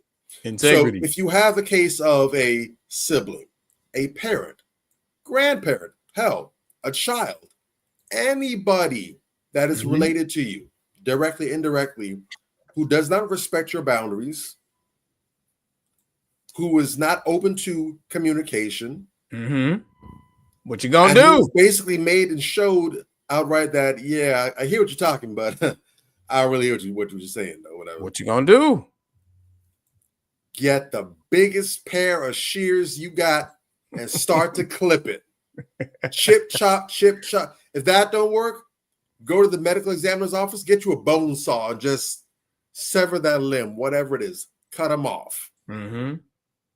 And do what is necessary to preserve your boundaries, to preserve your peace of mind. And it may hurt. Because if we're honest, the people that hurt us the most are the people who have the most access to us. True. If a neighbor says something slick to you, whatever, it's easy to just dismiss. That's a neighbor. Who cares about them? If a coworker says something slick, all right, whatever, blah, blah, blah. But if it's a good friend, if it's your mate, your significant other, if it's a parent or a loved one, of course it's going to hurt because they have direct access to your heart, to your mind. Yeah. So those are things that's going to linger a little bit more. But that's all the more reason why once you make that cut, you need to make that cut. Now, you want to go ahead and communicate. First things first, let them know, hey, I don't know if you meant this or whatever, but what you said really messed me up, man. That really bothered me. Communicate. That really hurt things. You need to put that. You need to let them know. And how you progress will depend on what they say. If they say, "Oh, I'm sorry, I didn't mean to," whatever. No, my bad. Or hey, if I say something like that again, just check me for it, or whatever. If that's the kind of communication you have, then cool. Right. No harm, no foul. If it continues, find out. Okay, well, they said that you're working on it. I might give them a pass for this. Okay, that's one. They do it again. Hey, man, look. You said if you do it again, I'll bring it to your attention, whatever. And find out is there struggle? What is the deeper issue at play here? Why is this something that they're stuck on? And also see if they're playing in your face. If they saying, yeah, I'm working on it, and behind your back it's find out, because you got some sideways people like that as well too. Yeah. But ultimately, there should not be a revolving door policy when it comes to disrespect. Eventually, sooner than later, the buck needs to stop there. Cut them off. Delete the number, or better yet, save the number as do not answer, whatever. Cut off all ties. If there's a family get together, hit them at the old school. Hey, who all gonna be there? Facts. All right, well, guess I'm staying home. It is. Yes. But wherever they are, you do not be there. You don't respond to people that way. I've had to do that with family members. There are family members that I don't talk to because every time I hear them, just about it's some bullshit. Yeah. They're on a hamster wheel of it. And to protect my peace, to protect my state of mind, I don't want to hear from them. I don't care how that might make me look, how that might make me sound or whatever. I'm not concerned about that. That's not my business. My business is making sure that I'm good. And the funny thing is, and here's the amazing thing about standing up for yourself and standing on business with your boundaries. Yeah. It will also inspire others around you to do the same. I've had family members, the family members that I've cut off, I've had to do that because I didn't like the way they were treating other family members of mine. I'm rocking with that. And I got sick and tired, if anything, because they wouldn't come. The 1 or 2 times they tried that BS on me, I shut that shit down with the quickness. I had no long. I know what I told other people to do. I didn't have no conversation. I cut that shit off. Hey, you ain't gonna come to me like that. Let's get it clear. My dog. I was pissed off because I'm like, so you see them playing in your face. You don't see that this is a cycle. They keep doing this. Like, yeah, I know, but you can't talk them. This is how they've been. You can't talk them off this edge, right? Yeah. Yeah, well, I know. Like, okay, well, you know what? If that's what you want to do, cool. I'm gonna have to put some distance between you and me now because your BS is gonna bleed over here. And when I started doing that, it actually helped light a fire in their belly to start standing up for themselves and doing that. Yes. And I let them know, hey, are you done with this? Are you good with it? No, I'm off them. You sure? Yeah, okay. Because if you pick that back up, you got to go back over there. You can't be here and bring that with you. Right. I love it. When you stand on business, it inspires people who might not have had that courage themselves. When they see courage is amazing. Courage can be contagious. When you see one brave person like Ann, And not saying that Jarris wouldn't have done what he did that day. Yeah. Those just turning in. We got a real live hero up here sitting with us, Anthony Malcolm, my man out here saving children. Literally. That's what's up. That's what's up. He laughing. I'm not telling jokes. I'm dead ass serious. Facts. That's facts. But he leapt into motion to go and save somebody's child who's on the verge of drowning. And as soon as he did it, not only did he inspire somebody else to rush into action too, that person beat him to the action. That's what I'm talking about. That's why we Courage do this. Is contagious, and so is cowardice. So you determine what you want to spread. Do you want to spread courage, bravery, that lionheart spirit, or do you want to go ahead and spread a pervasive spirit of bitch assness? Facts. Okay. Well said, Bobby.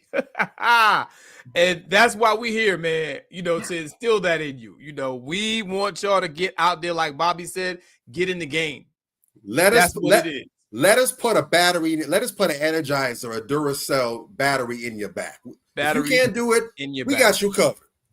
Let's do it. All right, so we're moving on to our next topic now. We're going to talk about celebrity trending news. I didn't know that this guy was like this, but check this fool out, man. Oh, man. Oh, man. Why do you feel like men, especially NBA players, get with the white women? Is it because they're easy, quote unquote? I honestly think that maybe they appreciate maybe more and they apologize more. They don't mind being held accountable. I'm so scared of this, y'all, because I had an interview with Columbus Short and I asked him this similar question and he said something and I got dragged for filth. I was on Breakfast Club, I was on Shade Room, I had death threats for so long from Black women because they said I laughed when he said that. So let me not laugh. I don't have nothing to do with this. I mean, that's what I think. I don't know. So now, if you didn't know, to all those who were not in the know, we know now that Paul Pierce is a coon. So, hey, that's great. I like my coons up front. I like my coons to be out loud with it, you dig? Because that way we know who to look out for. A few things really caught me about that. I'm going to make this real quick. We almost got to wrap up here, but oh my God, I cringe when I hear Black men go on these interviews and just throw sisters under the bus. And not to say that sisters don't have things that they need to work on, because they do, like we do. We all have things as a group that we need to work on. But what really grinds my gears is when I see a dude get on here and throw sisters under the bus to uplift the white woman. Like, nigga, what are you talking about? White women apologize more. White women take accountability. What about this? The white woman who beat the shit out of Tiger Woods with them golf clubs. What about her? Was she accountable? Was she polite? Was she kind? Was she more submissive? What are you talking about? What about the one that had Jonathan Majors running down the goddamn street looking like goddamn Usain Bolt? You understand what I'm saying? When he didn't do shit to her, still got a conviction, by the way. You understand? I could go on and on. This woman who's going through this legal battle with Shannon Sharp right now, fuck, the four of them that are going through these accusations with Shannon Sharp right now, which are suspicious in some cases. How somebody rape you in October and rape you in November, and you go back again for them to rape you in January. I'm just saying. Listen. We have to stop this practice of putting down sisters to uplift other races of women. No other race of men does that. None. It's only a few coons. And Black men, for the most part, don't do it either. But we got a few loud-ass coons that like to do this type of shit, and it bugs me. Somebody need to slap the shit out of Paul Pierce. He was way out of line with that. You understand? And I don't normally advocate violence against people, and I don't wish violence. I try not to wish violence on people. But, when you see it being done so often, like she said, Columbus Short did the same thing. Threw sisters under the bus and uplifted the white woman. And it's like, at the end of the day, when you look at things realistically instead of through these rose-colored glasses, dumb niggas, you'll realize that white women are just better at running game on your goofy ass, nigga. That's it. When you listen to that white girl who was on the phone recording Shannon Sharp and setting his ass up, she was so submissive. Oh, I guess I'll come because I don't want to be choked, daddy. And da-da-da-da, this, that. She was so submissive and she sounded so sweet like butter wouldn't melt in her mouth. She's suing that nigga for $50 million, bitch. What you talking about, bruh? What we doing here? This is not what it is, brothers. They just better at running game on y'all goofy ass. That's what it is. All women, every group of women have their things that they need to work on, and one is no better than the other. From where I sit, I'll park the Chevy. What y'all saying? Yeah, I'm kind of looking twisted in my head because of what Paul Pierce said, and I'm like, you talking about this same Paul Pierce? This guy who was on live? Yeah, this guy that was on live. I don't know why my. What was he doing on live? I can't really see it too good. What was he doing on live? He was on live with his co-host trying to kiss her and do all type of stuff. He could have got sexually harassed and put in a predicament of Shannon Sharp doing that to that black woman. And that black woman ain't do nothing to him. But imagine if that was a white woman, he couldn't get away with doing that same shit to a white woman. His whole career would be fucked up like that. Because a lot of times these guys put down black women. And to be honest with you, a lot of guys, especially like Paul Pierce, do some fucked up shit to black women. Yes, and then they do. get the grace from black women not to pursue it any further. Right. You know what I'm saying? And because they don't pursue it any further, that's why you go around and say bullshit like that.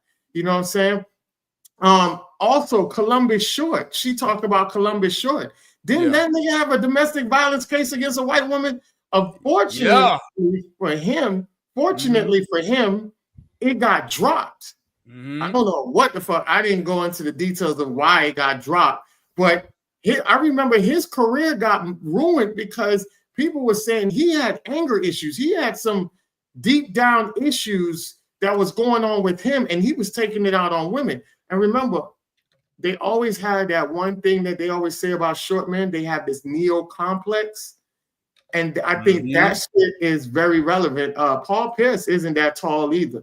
A lot of these little short niggas run around here with that neo complex that think that they could do certain shit to women because they're not fulfilled in who they are point blank. Paul Pierce was never looked at as one of the greats. He was good at shooting.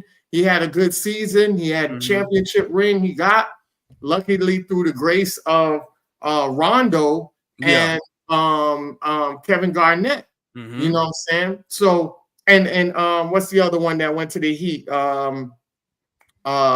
Jesus Shuttlesworth. Yeah, Jesus Shuttlesworth, right? So Ray Allen.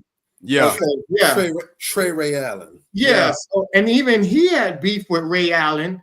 You know what I'm saying? Him and Garnett had beef with Ray Allen because he went to Miami to better his life and better his career. You know what I'm saying? So it's actually, if I'm not mistaken, part of the reason Ray actually left for Miami was because of that beef. Exactly. It was so he wanted to retire. He wanted to retire Celtic. Exactly. Yeah. So the thing about it is this guy plays a lot of antics, say a lot of dumb shit. He don't back up a lot of shit that he say. He just say shit just to say shit. It don't be relevant. He's trying to be relevant because he has been out of the league for so long. He's not a top analyst. He don't know really much about basketball besides playing it himself. So a lot of shit that he say, you can't follow these type of niggas. Just let these niggas crash and burn out on their own. But the problem is they on a platform, and you do have some guys that do celebrity worship and take their advice as being golden, and that shit could lead you the wrong way. Don't follow that dummy because he does a lot of shit that he talk about. He do a lot of shit in the background that make him look suspected, and is a very hypocrite. He's one of the walking hypocrites I can think of right now. So that dude there, I don't respect that, and I'll land my plane on that. No, let me tell you something real quick. You didn't go yet, right, Bobby? Let me real quick before you go. Like this little run ass bastard. I'm looking at Columbus Short now because I looked him up when you mentioned his domestic violence case. Yeah, he does have a domestic violence case against a white woman. So I guess that white woman was very cooperative. And she was everything. She was sugar and spice and everything nice, and that's why you beat her ass, right? You know what I'm saying? Like it just doesn't make any sense. And I'm not saying that he's right for beating her ass. You understand? But the point of the matter is, you can't say that white women are so much better and they're so great, and you exalt them, and then you beating your white wife's ass. You understand what I'm saying? And with Paul Pierce, I hear he's another bed buck. He be out here, messing with these white chicks or whatever the case may be.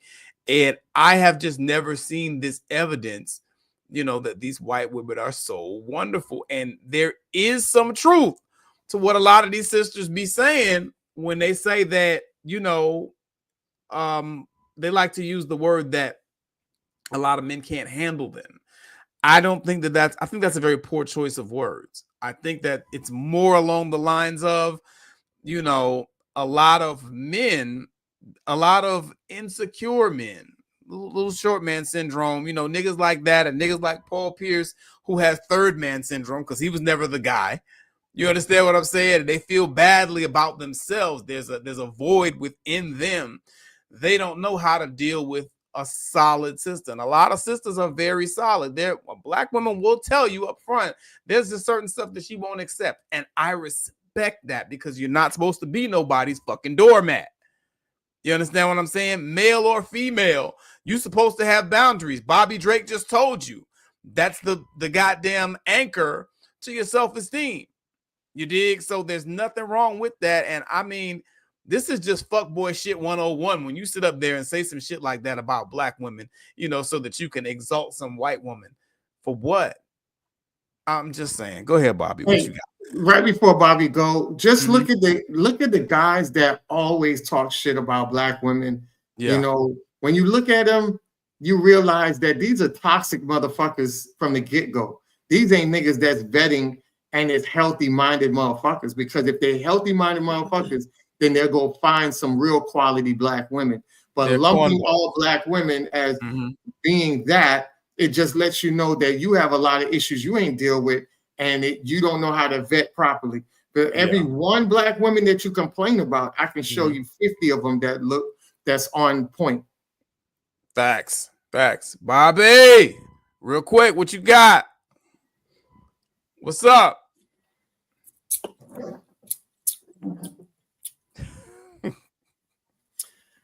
I'm digging in my Kung Fu Kenny Kendrick Lamar bag tonight. Okay. All right. Wait, hold up. Is that you with them big old thighs after school? You on your period and he's on the period too.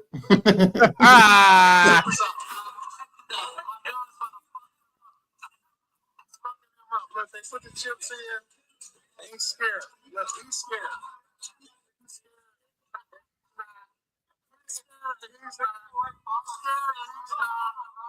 He's scared and he's not.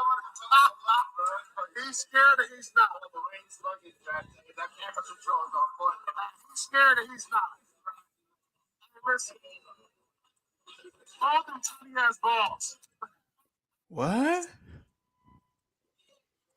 I didn't really catch what that was. What, can you elaborate real quick? Sure. Let's see what AI has to say about this particular event. Yeah. Paul Pierce, a former NBA player and analyst for ESPN, was fired by the network in April 2021 after videos of him partying went viral on social media. The video showed Pierce playing cards, smoking marijuana, and having exotic dancers, no black women present, during a celebration for his friend's birthday. I remember that. Oh, I remember that. Okay. He was released from his contract 2 days after the video surfaced online. Whoa. In interviews and podcasts, Pierce has expressed disbelief and frustration over his firing, stating he was fired for having some entertainment and questioning what did he do wrong. God damn. ESPN, owned by the family-friendly Walt Disney Company, did not comment on the firing at the time, although reports went into the notion that he was let go for having violated a segment of the company's moral clause. Wow. Paul Pierce joined ESPN as an NBA analyst before the 2017-2018 season and was known for his role on shows like The Jump and NBA Countdown. Wow. Yeah. Wait, hold up. Is that you? Hold up. Is that you with a big old glass after school? Another one of them. You want to go and talk about all kind of nonsense about how white women are better than black women because they don't X, Y, Z. Meanwhile, you don't have what it takes to practice some basic rudimentary discipline. Damn. Wow. And correct me if I'm incorrect, but as far as I can recall, I don't remember any video footage of Paul Pierce going live from a strip club, from a party, smoking, and doing anything else before. Because you know the internet is ruthless. It doesn't forget and it doesn't forgive. Nah. If you said it or you done it, nigga, they go bring that whole shit up. They gonna find it. Yeah. They gonna bring it up. Mm-hmm. So your goofy behind decides that you want to go ahead and show your behind now that you done got this Disney contract gig. Mm-hmm. And then thing to realize, you know what? Maybe doing a live stream video while I got a blunt in my hand, a drink in my other hand, and I got some white hose massaging my neck at a poker game. Maybe this might kind of go into conflict with the contract that I done signed and put my name on. I'm just saying, don't know. Bro. He was talking crazy too about somebody has some tiny balls or some shit. Well, he was saying some crazy shit. Like what? This nigga is crazy. But this the nigga that's gonna go there and tell you about how white women are better than black women. I would submit that he probably don't qualify for a decent black woman because that's some degenerate shit. You dig? Like, come on, bro. We got to tighten up. Fast forward. Wait, is that you with them big old thighs out of school? Your 3 kids, 3 baby daddies, said car notes overdue? I know. Bruh. And real talk, I would just put it out there. I mean, he's one of us, but we don't claim his ass, gang. I don't. I mean, I'm hearing about Paul. He said some other stupid shit. He gonna be on the next show too. He's been saying dumb shit every week. So he must be trying to, get a shock jock position somewhere since, he's been declared a degenerate. He wants to be the next DJ Wacademics, probably. Who knows? Bro. Yeah, again. And Columbus Short, that short nigga is another one that ain't got no room to stand on. Yeah. Because if I'm not mistaken, and I'm not poking fun at anyone that's dealing with this, but as I recall, this is a nigga who's been getting his ass handed to him by the narcotic demon. Yeah, that too. This is the man that's out here getting busted with prostitutes. Suppose there was a rumor, I can't recall because I really don't keep up with celebrity news like that. Whatever I do hear, I promise it goes one ear and out the other 3 seconds later. But if I'm not mistaken, there's also some reports of him having some tranny involvement as well during this whole time period. Shit. So again, I hear the ones that's got something to say, but when I hear the talk, it's not healthy, it's not constructive or functional. And then when you go and dig behind it, you find out, though, you have some dysfunction in your own life that's really, really loud. God damn, no chicks with dicks, bro. God, what the fuck? What are we doing? I don't know. Like I said, I'm alleged. I think that's what I recall hearing. Even still, dog, because shit, ain't nobody never said no shit about me like that. Or you like that. So, I mean, when there's smoke, there's fire sometime. You dig? Why we talking about, man? I look at the dudes that got something greasy to say, and they really ain't got the fiber to open their mouth and twerk their gums. They really don't. Yeah, that's real. And it's totally unnecessary, bro. Like, I feel like these guys go out of their way just to, bang on black women. Do black women have things they need to work on? Sure. All women have things they need to work on. all men, all groups of women, all groups of men have things that they individually need to work on. That's nothing new. But when you go trying to isolate a certain group and exalt another group over them and act like it's all the land of milk and honey with that particular group, you full of shit. And no one does that. Yeah, I'm just saying, bro. So it's been a great show.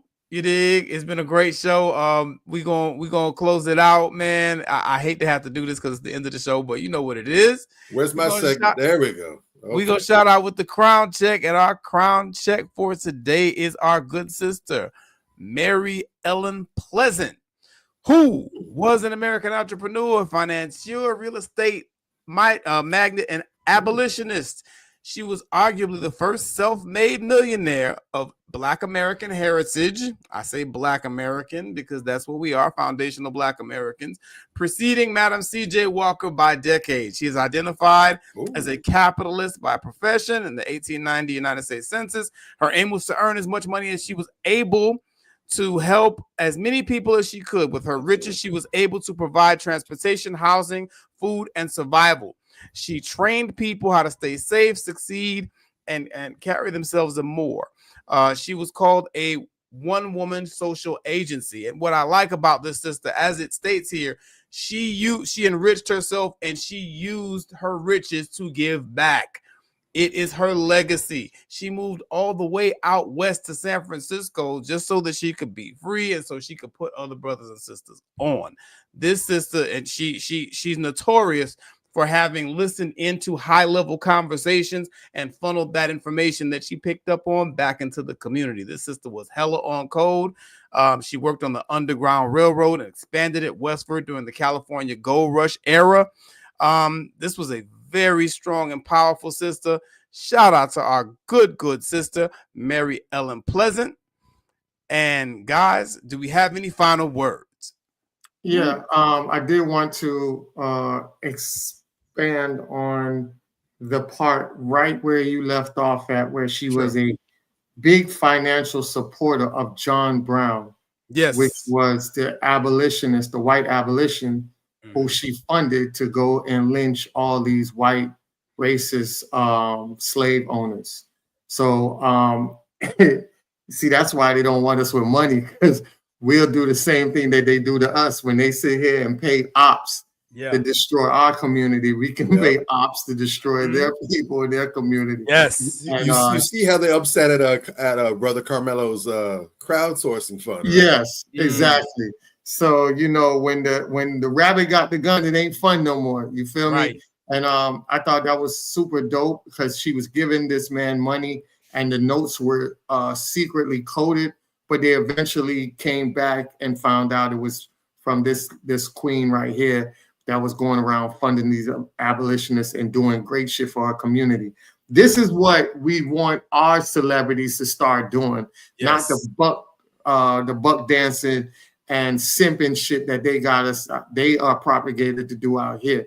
This is real work, community building, and also doing what you're doing for the ancestors and empowering the next generation. Shout out to that sister. Great crown check, man. Love it. And I'll land my plane on that. Yeah.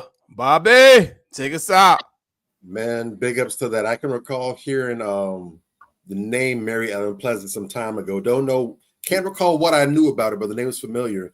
But I didn't know that her paper was up at that level and that she preceded Madam C.J. Walker. Yes. That designation. Now that was an eyebrow raiser for me. So big ups to that. And I like how they also phrase that basically when people was pretty much asking, well, what does she do for a living? They basically said, I'm a paper getter.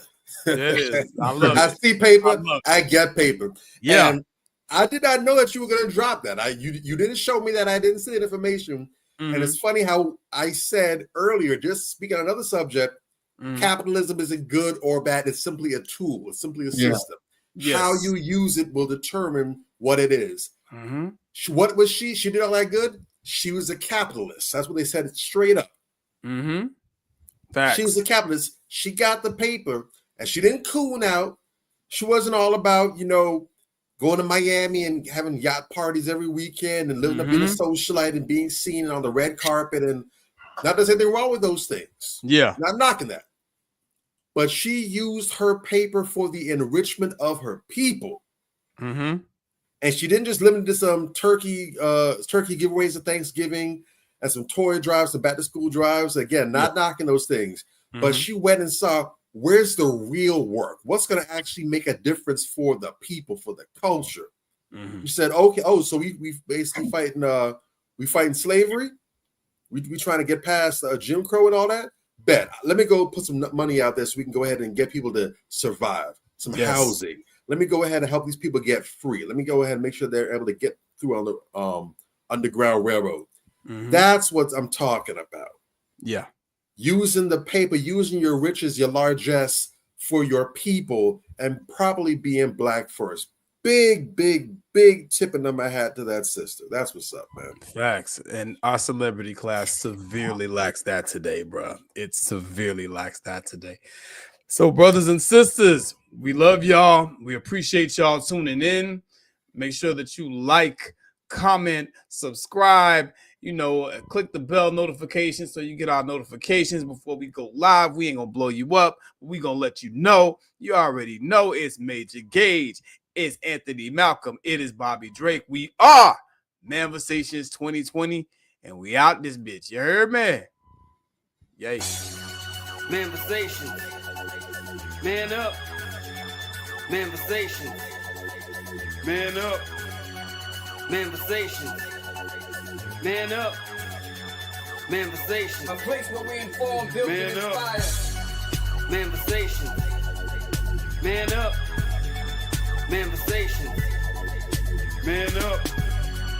Manversations. Man up. A place where we inform. Manversations. A place where we inform, build, and inspire. You gotta eat what you kill. You gotta go out there, you gotta hunt for your meals. We all have that ability to connect with people, to be that motivational person in somebody's life. You gotta let people know there's certain lines you don't cross, and that there's gonna be consequences if you do. Man up. If you are an adult and you are in a relationship, that person's emotions are not your responsibility. Man up. Manversations. Man up. Manversations. Man up. Manversations. A place where we inform, build, and inspire. The devil, during slavery, destroyed the masculinity or manhood of the so-called Negro. No man. No man. Right now you got to be trained all over again to be a man. When someone is obligated to do something, it is binding upon them to do it. And failure to do it causes reaction. Man up. Position make you rich. I don't have that type of richness. My richness is life forever. If that people knew that glorious past, if that people knew that glorious past, if that people knew that glorious past, then they would be more inclined to respect themselves. I'm not saying I'm going to rule the world or I'm going to change the world, but I guarantee that I will spark the brain that will change the world. And that's our job, is to spark somebody else watching us. A place where we inform, build, and inspire. Manversations. Man up. Manversations. Man up. Manversations. Man up. A place where we inform. Manversations. A place where we inform, build, and inspire. You want to tell me about yourself? Go get your friends. I'll tell you who you are based on who your friends are. Don't just live and die. That's an ugly existence. Make your life matter. Make your life count. Live a life where people can actually mourn you for the things you left behind, not just because you were around and existed. We need strong black nuclear family. Yes. Yes. That's what it is. Mother, father, son, daughter, all in the same house with a focus on the family unit as a whole. We had Tulsa, Atlanta, New Jersey, Detroit. We had Rosewood. We had Black Wall Streets all over. The Republican Republicans aren't for us, but the Democrats aren't for us either. And we should have no alliance to any political party. We only have alliance to what is in our own best interest. A place where we inform, build, and inspire. Manifestation. Man up. Manifestation. Man up. Manifestation. Man up. A place where we inform. Manifestation. A place where we inform, build, and inspire. At the end of the day, as men in the community, we must stand together and be counted, because people look to us for guidance, leadership, and protection. And if we are not about that business, we are not on our job. Here we have grown-ass man conversations in the spirit of that purpose. Anthony Malcolm, Bobby Drake, Major Gage. We are. This is Manifestations 2020. Manifestation. Man up. Manifestation. A place where we inform, build, and inspire.